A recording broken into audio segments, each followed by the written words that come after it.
Now, the boats which were developed by Skorzeny were called the Linson, okay, and we're going to come back to the development of the Linson in just a couple of minutes.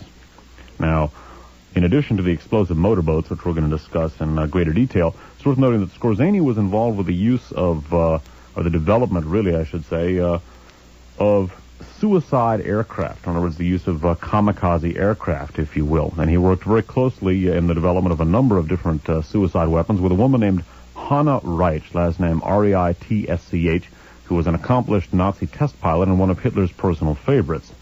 And one of the weapons that Hanna Reitsch and Skorzeny combined on was the development of piloted V-1 rockets. In other words, the explosive missiles used by Nazi Germany with good effect against Great Britain, among others. And Skorzeny and Hanna Reitsch were involved with the development of a piloted suicide version of this weapon. O'Neill describes this as follows. It was at this juncture that Skorzeny and the intrepid Hanna Reitsch, who had not long recovered from multiple skull fractures incurred while testing the Me-163 rocket fighter, pressed for reconsideration of a piloted Fi-103. That's the V-1, basically under different designation. According to Skorzeny's own account, Adolf Hitler was at the time, late 1944, dubious of the moral effect of suicide weapons, but by misrepresenting the Führer's views to Erhard Milch, M-I-L-C-H, at the Air Ministry, and to Reich Minister Albert Speer, Skorzeny pushed forward the project. Lack of volunteers for Reichenberg operations. Some 30 men from Skorzeny's own commando force, dedicated members of the SS who had already received some pilot training, were joined by about 60 selected Luftwaffe personnel for training in the two-seat R-2.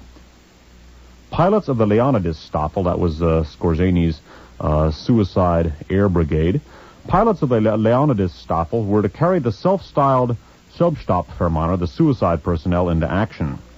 By October 1944, about 175 R-4s were ready for use. Had they been available earlier for deployment against the Normandy invasion fleet in June of 1944, they almost certainly would have been used, and, judging from the evidence of Japanese operations, might have proved effective against Channel shipping.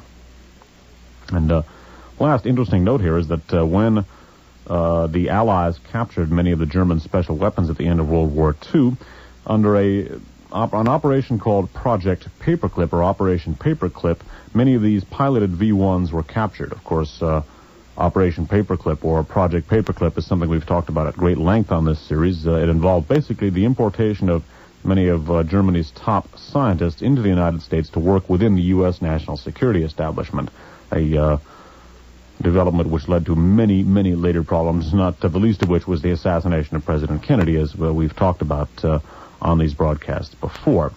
Now, it's worth noting here that two of the two people we've been looking at here, Skorzeny and Borghese, crop up in connection with a much more modern set of developments as well. Both Commander Borghese and Otto Skorzeny were very much involved with the development of something called the Internacional Fascista. Now, the Internacional Fascista was an amalgam of far right-wing elements basically dedicated to turning the world fascist. And it's worth noting here that the Internacional Fascista, or just about all of its elements, have either are now or have at some time in the past been connected with the Central Intelligence Agency. The CIA is the common denominator for all of the elements of the Internacional Fascista. Combine that with the fact that the Internacional Fascista is in the habit, or has been in the habit of disguising its crimes as crimes of the left, whereas it is itself, as its name indicates, a fascist organization. Now, the Internacional Fascista was basically the grandchild of Otto Skorzeny, I guess you could say, and Prince Borghese worked very closely with him on this. I'm going to reread a passage here which we've been over many, many times on this broadcast. It comes from Henrik Kruger's The Great Heroin Coup. The Great Heroin Coup by Henrik Kruger, published in softcover, copyrighted 1980 by the South End Press of Boston. And this particular passage we've read many times on this broadcast. Hopefully some of you will have this down now. Some of you, I would think, would be able to just about recite this passage from memory. But it is very complex. It involves a lot of different names, and I think it's worth going into, again, in the context of suicide squads. Remember now, Scorzani and Borghese not only worked separately, but worked together during World War II to develop suicide weapons. Borghese began with the Italian Navy, communicated his skills to Scorzani in direct cooperation with Scorzani, and Scorzani then put those skills to work in developing explosive motorboats and kamikaze aircraft for Nazi Germany. And we see both Scorzani and Borghese involved with the Internacional Fascista. Henrik Kruger describes their cooperation as follows in The Great Heroin Coup. The common denominator in CORU, as well as Internacional Fascista, a combine of anti-communist extremist organizations chartered at an October 1976 meeting in Rome, attended by CORU representatives, appears to have been the CIA, or at least a faction thereof. Internacional Fascista is the outgrowth of many years of planning in Madrid by the late Nazi Otto Scorzani, who in the 50s had worked for the CIA. On its rolls are former SS agents, OAS terrorists, hatchet men for Portugal's dreaded secret police, the PIDE, terrorists from Spain's Fuerza Nueva, Argentine and Italian fascists, Cuban exiles, French gangsters from the Service de l'Action Civique, and former CIA agents hardened by terror campaigns in Operation 40, Guatemala, Brazil, and Argentina. Besides CORU, Internacional Fascista's militants have at various times numbered the Army for the Liberation of Portugal and its Agente press contingent under Yves Garin-Saac, the Italian Ordine Nuovo, led by Salvatore Frangia and Pierluigi Conchitelli, Spain's Guerrillas of Christ the King, the Asociación Anticommunista Ibérica, and the Alianza Anticommunista Apostolica, the AAA, which is not to be confused with the Argentine AAA that is also represented in Internacional Fascista and the Paladin Group. SS Colonel Scorzani was the kingpin of the Paladin mercenary group until his death in 1975. Dr. Gerhard Hartmut von Schubert, formerly of Joseph Goebbels' propaganda ministry, was its operating manager.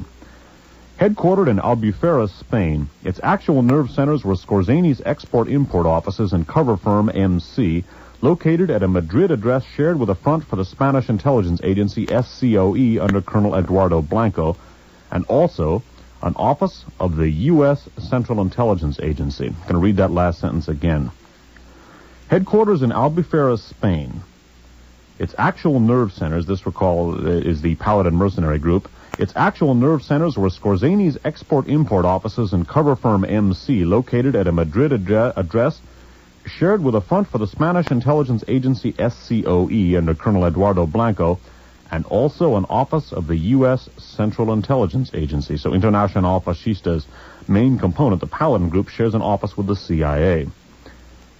Or shares a building, rather, with an office of the CIA. The cozy relationship of Spanish right-wing terrorists with U.S. and Spanish intelligence is further underlined by the SCOE's purchase in the mid-70s of Mitchell-Werbell's silenced M10 machine pistols, prior to which the ideal terrorist weapon had been unavailable in Europe.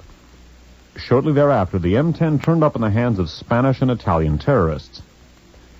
A melange of former OAS and SAC figures and West German rightist activists and mercenaries, Paladin joined terrorist actions in Europe, Africa, Latin America, and even Southeast Asia.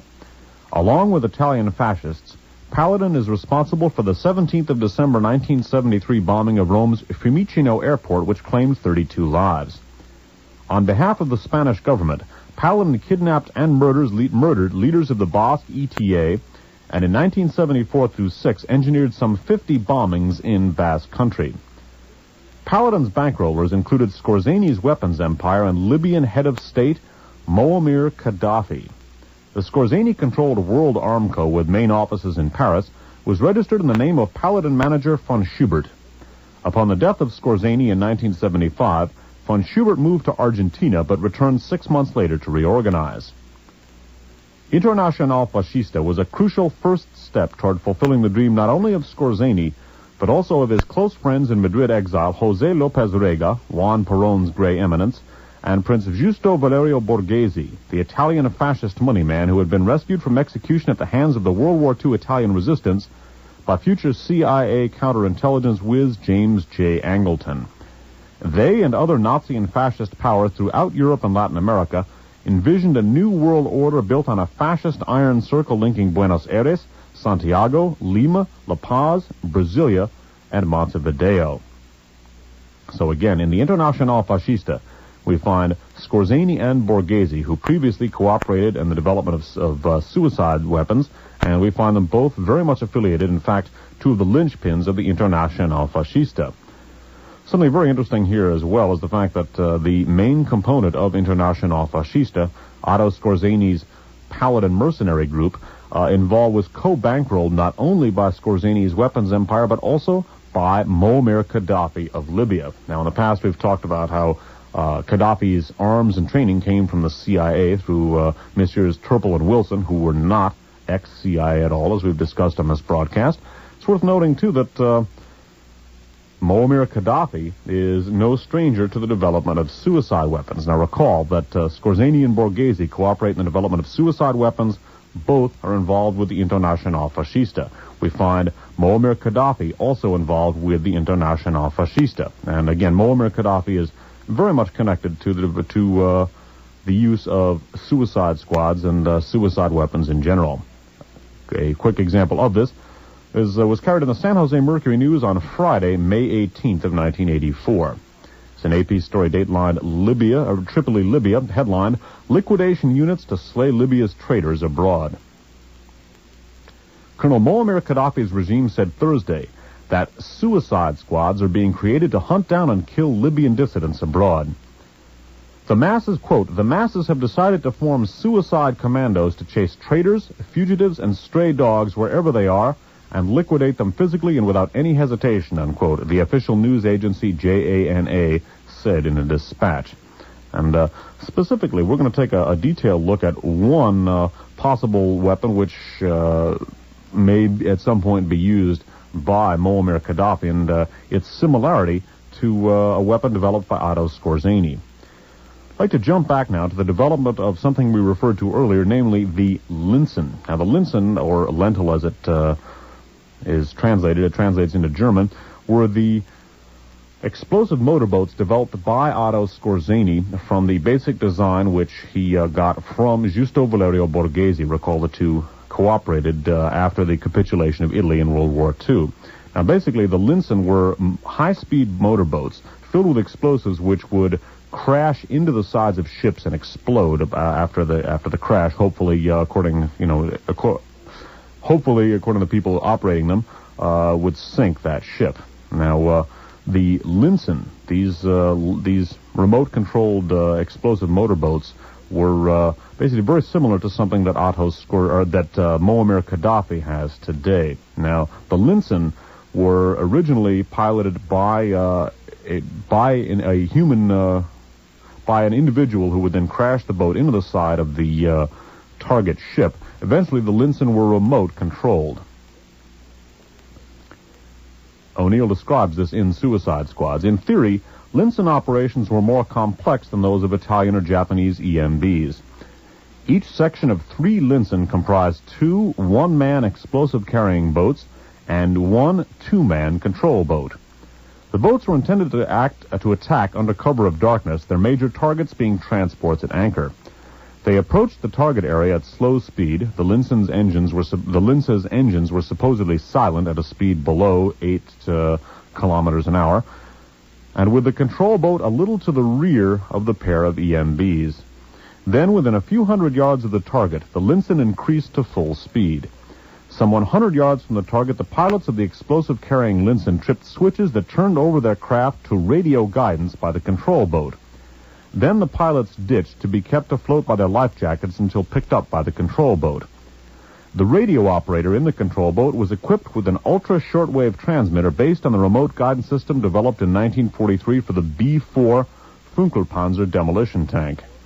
It was his task to steer an unpiloted Linse into its target by keeping in line recognition lights, green in the bows, red in the stern, switched on by the EMB's pilot before ditching when his boat was on a collision course.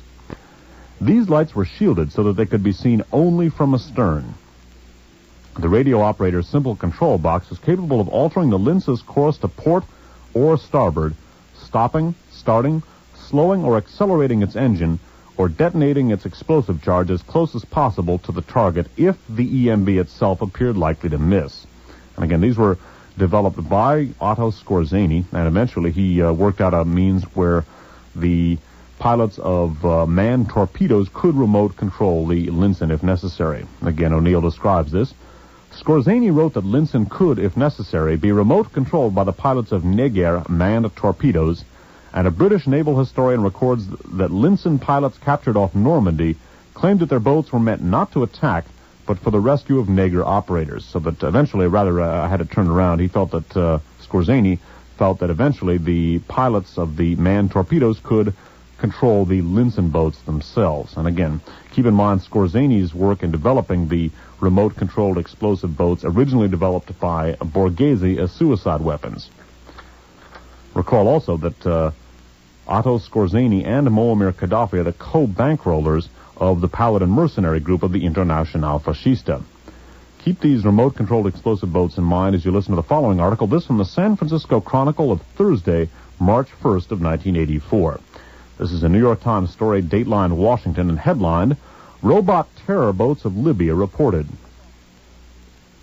Libya has acquired a fleet of remotely controlled speedboats that could be used in terrorist attacks against U.S. ships, the Navy's chief intelligence officer said yesterday. John Butts, Director of Naval Intelligence, testified before Congress that the pilotless speedboat fleet is significant for its potential application in terrorist operations, unquote. He said the drones, moving at speeds of 30 knots, are packed with high explosives and controlled from cabin cruisers as far as 8 miles away. Butts did not say precisely how many drones Libya has acquired, and the Navy refused to expand on his remarks, which were prepared for the House Armed Services Sea Power and Strategic and Critical Materials Subcommittee. Butts did say that Libya has more than 50 control craft. U.S. ships in the eastern Mediterranean and in the Persian Gulf are on high alert after receiving intelligence warnings of kamikaze attacks from light aircraft or speedboats. In both areas, the Navy has had to fire warning shots across the bows of unidentified boats that had approached too close, the Pentagon has said. The Libyan drones, which Butts said, quote, are being produced in Libya and abroad, unquote, presumably would allow a terrorist attack without a suicide pilot or crew. Now, as we've seen, just such remote-controlled explosive boats were developed by Otto Skorzeny through his work with Borghese during World War II. And recall that not only are Borghese and Skorzeny then associated with the CIA-connected Internacional Fascista after World War II, but we've seen that Otto Skorzeny and Muammar Gaddafi were associated in the Paladin mercenary group as well, also after World War II. Now, keep in mind the fact that the Internacional Fascista involves these three elements, that is to say Skorzeny, Borghese, and Gaddafi. Keep in mind the suicide attacks on American installations recently, and listen to the one final paragraph here from Henry Kruger's The Great Heroin Coup.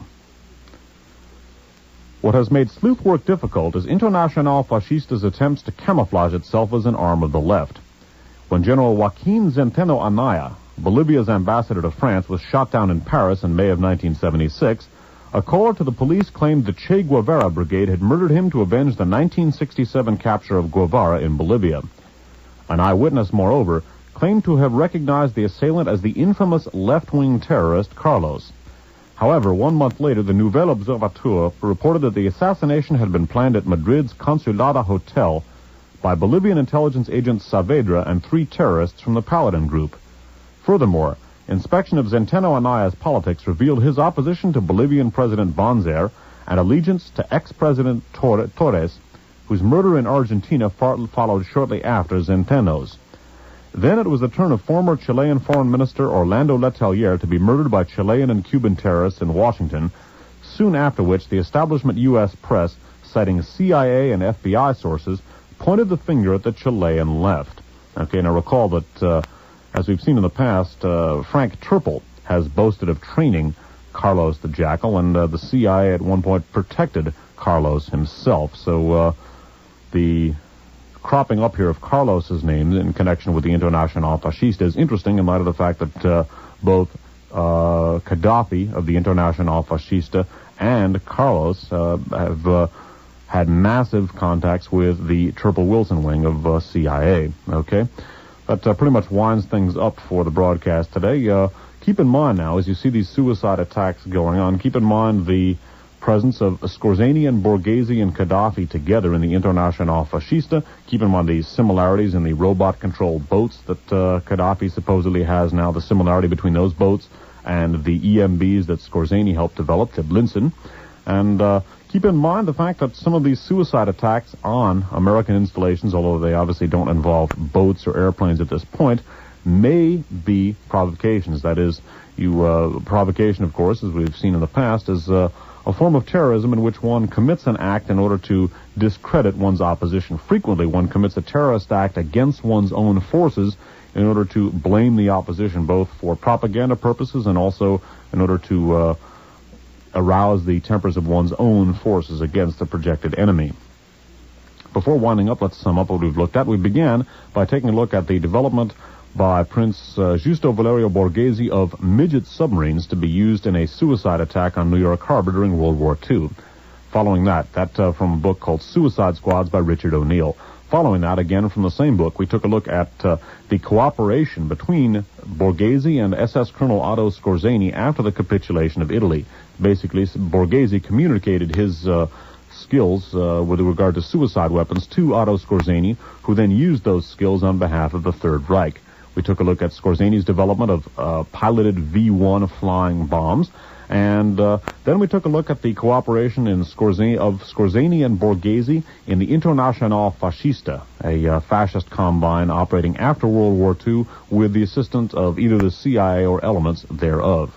And we took a look in that regard, the presence of Muammar Gaddafi in the Paladin mercenary group run by Scorzani, and we took a look at Gaddafi's use of suicide squads. We took a look at the development of the remote-controlled Lincoln explosive motorboats and the similarity, those developed by Otto Scorzani, and the similarity between the Lincoln and explosive motorboats, also remote-controlled, currently possessed by Muammar Gaddafi, according to U.S. intelligence sources.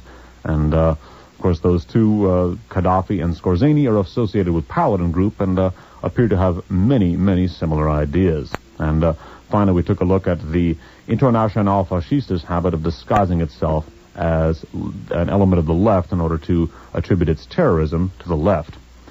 That winds up this broadcast. My name's Dave Emery. Thanks. And we're going to take a musical break and give all of us a chance to a powerful coup group, C-O-U-P, coup group, with members high in the Italian military. Otto Scorzani, the Nazi commando turned arms agent, was a key backer of the Rosa conspiracy, just as he had supplied arms to the Borghese putsch attempt of December 1970. So again, besides the December 1970 coup attempt, which we talked about earlier, where Otto Scorzani worked with Borghese, the Black Prince, one of the most powerful men of Italian fascism.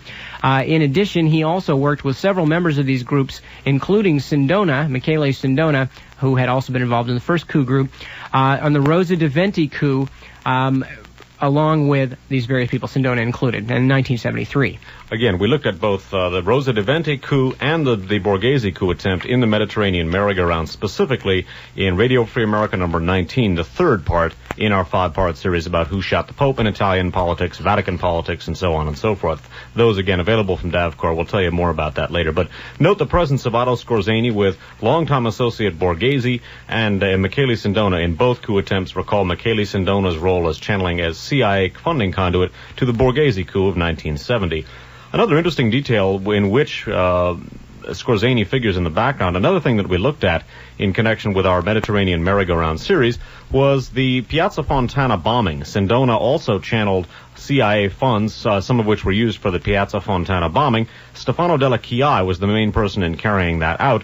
One of the names that we looked at in connection with the Piazza Fontana bombing was a man named Guido Giannattini. Giannattini was a member of the P2 Lodge. He also was a key official of the SID, the Italian intelligence service. Guido Giannattini had received assistance from the BND, the Galen organization, in the fourth of its incarnations, through an arms firm called Merex, M-E-R-E-X. Now, Merex was established in considerable measure by the very same Otto Scorzani. Interestingly enough, in addition to being an SID official and a member of P2, the aforementioned Guido Giannattini, a key participant with Stefano Della Chiai in the Piazza Fontana massacre of '69, was also one of the key officials in a P2 faction called Terza Posizione. Now, Terza Posizione was obviously, like the rest of P2, a fascist group, but one of the people from whom they took their ideological cues was none other than Muammar Gaddafi, the same Muammar Gaddafi we see with Borghese and Scorzani in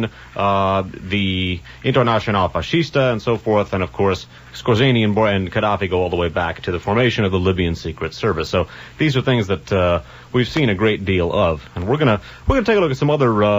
We're going to take a look right now at a speculative note with regard to the Mediterranean merry-go-round, possibly, and I say possibly, linking the Mediterranean merry-go-round and the Olympics massacre. The key link may be, and we say maybe, this is food for thought and grounds for further research, and if any of our listeners can help us out on this, we'll be most appreciative. The key link here may be a guy named Abu Daoud.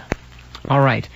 We are again reading from The Quest for the Red Prince. Again, the annals of the exploits of Ali Hassan Salameh. They're talking about 1968, the dramatic acceleration in PLO terrorists and PFLP terror in 1968. And they're talking about various groups of attacks on Israelis, airport bombings and mid-air bombings. And it was against this bloody background, the authors write, that Arafat started to build up his own forces of sophisticated international terror. He could not let Habash, that's George Habash, or other extremists take over the fiercest and most inventive fighters of the PLO. Although the Fatah had swelled to many thousands, already controlling a large part of Hussein's Jordan, he needed his own nucleus of smart, well-trained, sophisticated commandos who could plan and carry out operations of unconventional terrorism against Israel and its representatives abroad. Together with Abu Iyad, he selected 10 young men to head that new unit.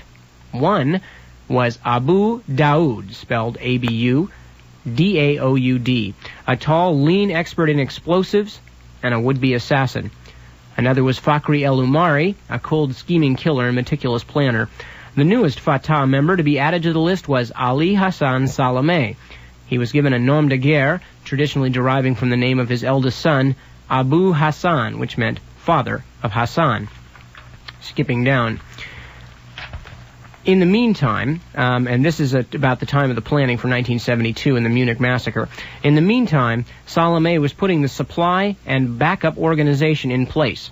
He contacted Abu Daoud, another Black September leader, who was in Sofia buying arms from the Bulgarians. That last sentence perhaps should be read again in light of the context in which we're going to look at Abu Daoud or someone by that name in a second. In the meantime, Salameh, again this is our Ali Hassan Salameh, was putting the supply and backup organization in place, meaning for the 1972 kidnapping of the Olympic athletes. He contacted Abu Daoud, another Black September leader, who was in Sofia buying arms from the Bulgarians. Abu Daoud, who was traveling with a forged Iraqi passport, was asked to proceed immediately to Munich, where he was to help Masaya and Che Guevara, in quotes, in the preparation of their operation. Che Guevara, in this case, is a code name for Yusuf Nizal, another Black September activist. Skipping down. Everything was now ready for the operation. In accordance with Salameh's orders, all the backup participants in the operation had left German soil. Following the couple who had brought over the weapons and Fakhri el-Umari, Abu Daoud himself departed from Germany. Okay, so Abu Daoud is one of the key participants in the Olympics massacre, and specifically, he supplied arms, including Kalashnikovs, AK-47s, which he picked up in Sofia, Bulgaria, as we've looked at in connection with the Mediterranean merry-go-round, and Stibom, the arms for drugs ring with massive, which appears to essentially have been a Western intelligence front, although it did have a lot of contacts in the East as well, some of which we're going to look at right here. It's worth asking whether perhaps the Stibom Arms for Drugs ring, which had been operating under the auspices of DEA agent Henry Arslan since the early 60s, whether that might have been the group that helped supply the weapons for Abu Daoud. Recall that we took a look at their attempt to procure 3 20-megaton bombs for Syria in the past, so Middle Eastern terrorism is something that Stibom has been willing to dabble in. And the reason why we raise that perhaps speculative note is that someone named Abu Daoud does hook up with the aforementioned Henry Arslan. By the way, Translation credit for the and research credit for the following article goes to Ted Rubenstein. It's translated by Jonathan Marshall. I neglected to start the tape at the very beginning of our prepared portion here. If people are hearing the material about Scorzani and the Rosa de Venti coup group and the 70 Borghese coup, that comes from Jonathan Marshall's Parapolitics, the issue ending 3/31/82. So for people who hear this program on tape in the future, that's where it's from.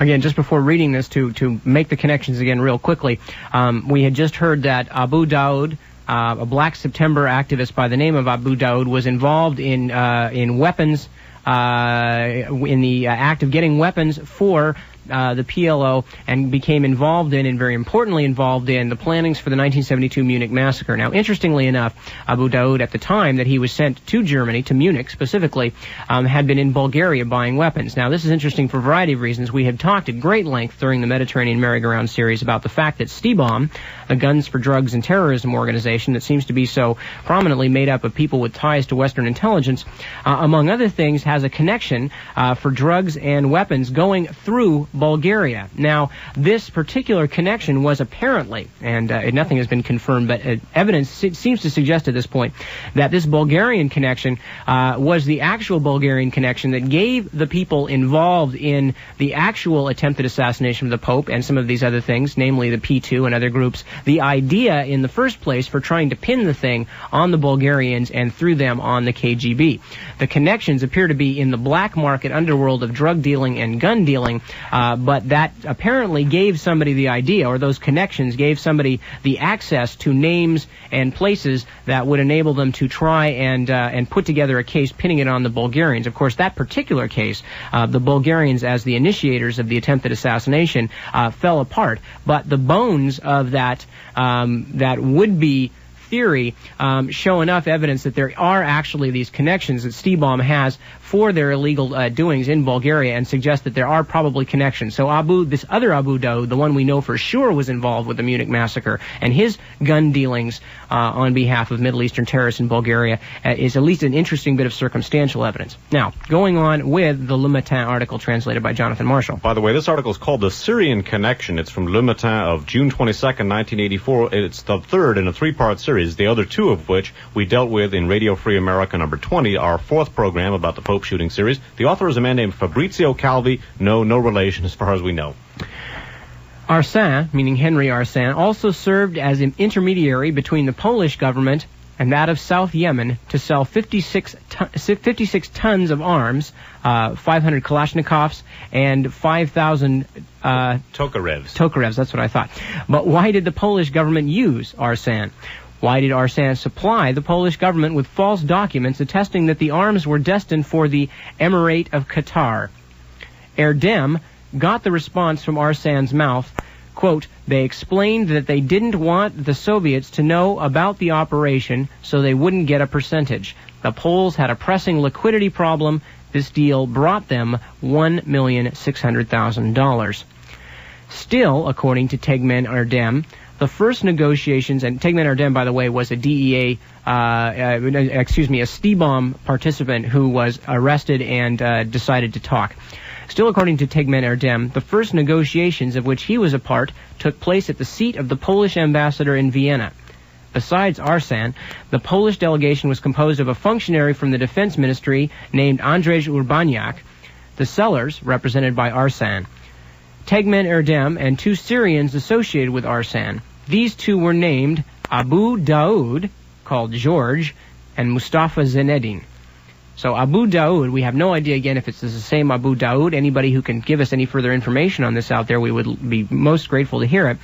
It is, however, an intriguing coincidence, if it is a coincidence, that a man named Abu Daoud was involved with the Syrian Henry Arsène in the same type of arms dealings for the STIBOM, which is so intimately linked into the whole European fascist connection. And then on the other side of the coin, the other side of this fascist connection we've been examining tonight, directly from Germany through to the Middle East, has another Abu Daoud involved in planning the 1972 Munich massacre.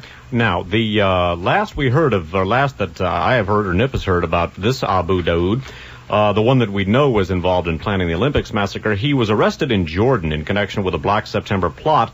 This was in 1973, and he promptly began spilling the beans on Black September. So it is possible, he began cooperating very closely with his captors. It's possible that he has been released. We don't know, and we're certainly not saying that this Abu Daoud, who was working for Arsan, is the same. What we're asking is, are they the same? Food for thought and grounds for further research, as we like to say. And if any of your listeners can help us out in that regard, we'd be most grateful.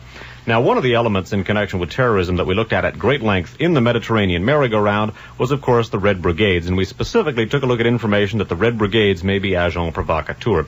We're going to play a Hard Rain show right now, which is going to review a lot of that material. Almost all of this was in our broadcast. In fact, either the third or fourth broadcasts on the Mediterranean merry-go-round, those are available from DAVCOR. There is one item on this that you didn't hear on that material. We'll go over that. A lot of this will be review, but the Red Brigades, part of this whole Mediterranean merry-go-round, attendant, the P2 Lodge, of course, has strong connections with the Red Brigades. We heard the earlier reference by Infield talking about how the killing of Aldo Moro was similar to a Scorzani coup in Latin America, where he eliminated an Odessa defector. And just keep all of these things in mind in light of the Scorzani connections to this particular group and in light of the strong possibility that they may be agents provocateurs. Certainly a lot of Western connections for a left group. All right, another segment from Hard Rain with Dave Emery. This, by the way, also from about the same time, late summer of '84. And you are, of course, still listening to Radio Free America here on KFJC. What we're going to be looking at tonight are some rather unusual connections to the Red Brigades. Specifically, we're going to be taking a look at connections between the Red Brigades and a number of different institutions and elements that one might not associate with a group of communist terrorists. As I say, ostensibly the Red Brigades are a communist terrorist organization operating in Italy, and what we're going to be looking at are the connections of a number of different right-wing elements to this ostensible communist terrorist group. First thing we're going to be taking a look at concerns the role of P2 Grandmaster Licio Gelli, who we've looked at before, his role in founding the Red Brigades. Research credit for the following article goes to Ted Rubenstein, who's an excellent researcher here in the Bay Area who's been working with us for some time. Ted got the following article for us from the New Statesman. That's a British publication. This from the New Statesman issue of September 21st, 1984. Writing about Grandmaster Licio Gelli and his role founding the P2 Lodge and his role as allegedly one of the founders of the Italian Red Brigades, basically the New Statesman writes as follows. The Anselmi referred to here is Ms. Tina Anselmi, who was an Italian member of Parliament who headed the Parliamentary Commission investigating the P2 Lodge headed by Licio Gelli. Again, from the New Statesman, September 21st, 1984. The Anselmi Commission tried to piece together the career of the P2's mysterious leader, Licio Gelli, who escaped to Switzerland, was arrested by the authorities, and escaped again to South America, where he is still presumed to be. In 1943, Gelli was actively cooperating with the SS in Italy. Shortly afterwards, as a precautionary measure, he also helped the partisans. Thanks to this insurance, unquote, he was cleared of fascist activities after the war and, it is alleged, became a common form agent. A document proving his involvement with Eastern European agents was used by the Italian secret services to blackmail Gelli into becoming one of their agents in 1950. Little is known of his activities until 1963.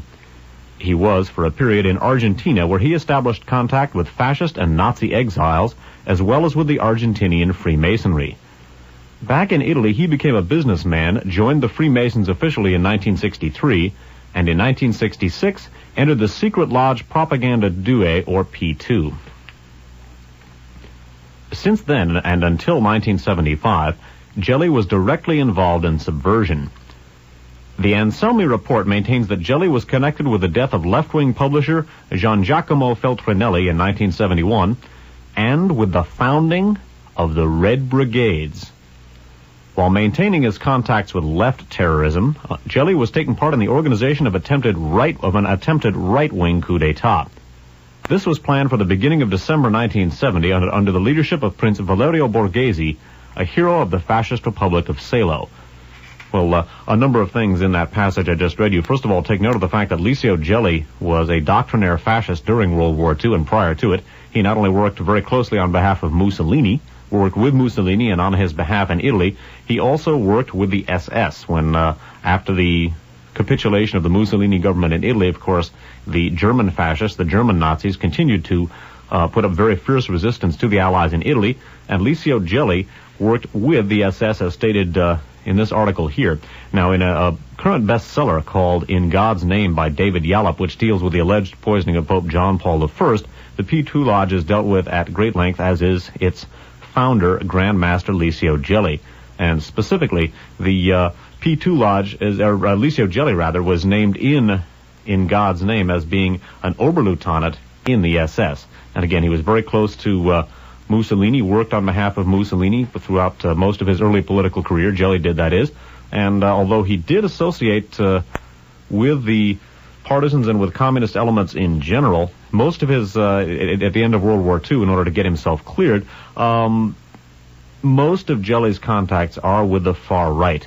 Now, the Propaganda Due Lodge that Gelli has basically been the driving force behind has been functioning as, in effect, a shadow government in Italy, as sort of a closet fascist government. Many, many powerful people from the Italian national security establishment, the Italian military, the Italian intelligence services, key Italian businessmen, people connected with the Vatican, notably Michele Sindona and Roberto Calvi, both criminal financiers, basically, who were very much involved with the Vatican finances. We've talked about them before on this broadcast.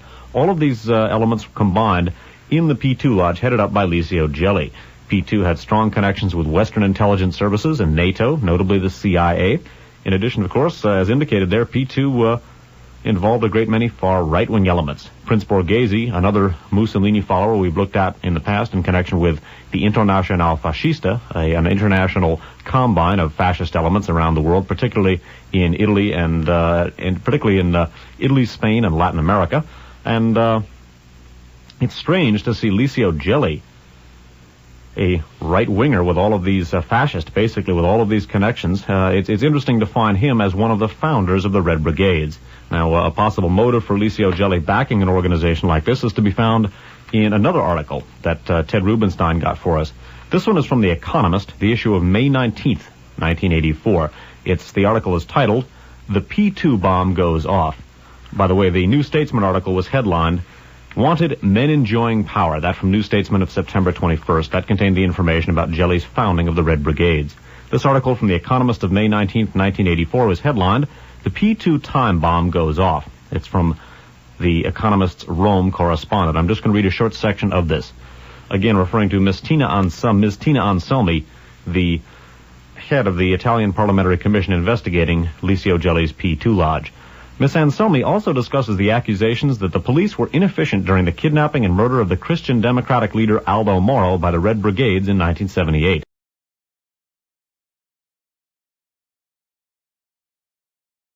Borzani, who in the 50s had worked for the CIA. On its rolls are former SS agents, OAS terrorists, hatchet men for Portugal's dreaded secret police, the PIDE, terrorists from Spain's Fuerza Nueva, Argentine and Italian fascists, Cuban exiles, French gangsters from the Service de l'Action Civique, and former CIA agents hardened by terror campaigns in Operation 40, Guatemala, Brazil, and Argentina. Besides Coru, Internacional Fascista's militants have at various times numbered the Army for the Liberation of Portugal and its Agente press contingent under Yves Guérin-Saac, the Italian Ordine Nuovo, led by Salvatore Frangia and Pierluigi Conchitelli, Spain's Guerrillas of Christ the King, the Asociación Anticomunista Ibérica, and the Alianza Anticomunista Apostolica, the AAA, which is not to be confused with the Argentine AAA that is also represented in Internacional Fascista, and the Paladin Group. SS Colonel Skorzeny was the kingpin of the Paladin mercenary group until his death in 1975. Dr. Gerhard Hartmut von Schubert, formerly of Joseph Goebbels' propaganda ministry, was its operating manager.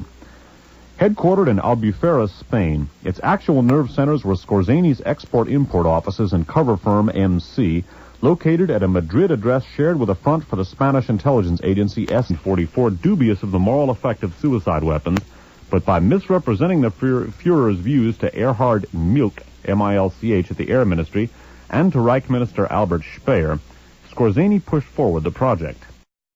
Lack of volunteers for Reichenberg operations. Some 30 men from Skorzany's own commando force, dedicated members of the SS who had already received some pilot training, were joined by about 60 selected Luftwaffe personnel for training in the two-seat R2.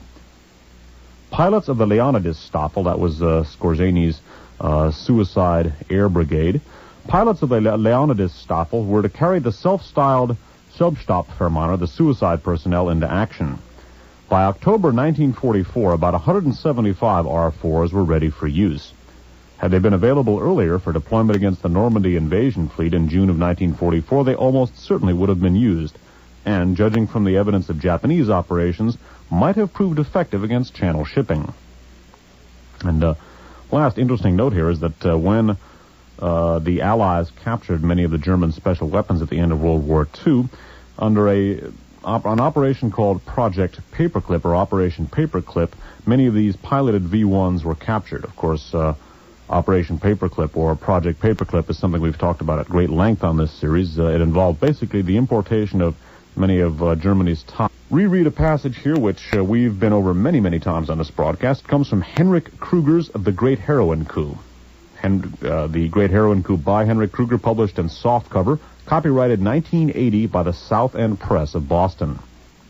And this particular passage we've read many times on this broadcast. Hopefully some of you will have this down now. Some of you, I would think, would be able to just about recite this passage from memory. But it is very complex. It involves a lot of different names, and I think it's worth going into, again, in the context of suicide squads. Remember now, Skorzany and Borghese not only worked separately, but worked together during World War II to develop suicide weapons.